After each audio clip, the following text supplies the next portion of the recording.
Want to know how to assign a task to two people in Asana? It's easier than you think, and in the next few minutes, I'll show you how. Stick around to the end, because I'll also tell you about an exclusive offer to use Asana completely free.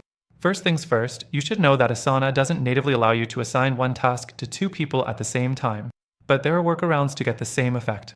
Next, let's start with the easiest way to assign a task to two people, the Assign To and Assignee feature.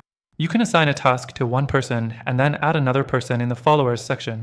Followers will receive notifications about the task, just like an assignee would, so they stay in the loop.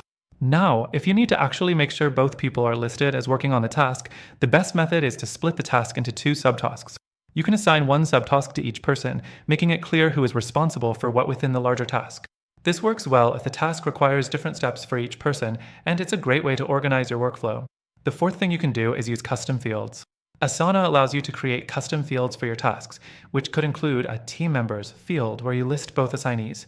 While this doesn't make them official assignees, it lets your team know who's working on the task and holds everyone accountable. You can also use the description section to mention that both people are handling the task.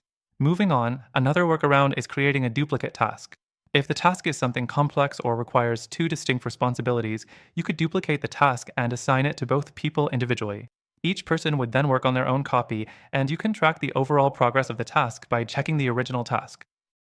Lastly, make sure you communicate clearly with your team about who is responsible for what parts of the task, especially if you're using one of these workarounds. Clear communication ensures everyone knows their role and deadlines. Before we wrap up, remember that you can use Asana completely free. If you haven't already signed up, be sure to check out the first link below. You'll get access to an exclusive and extended free trial that'll help you get started with all these great features and more. So there you go. That's how you assign a task to two people in Asana. It's not difficult once you know the tricks. And if you found this video helpful, don't forget to grab that extended free trial using the link in the description. Happy organizing!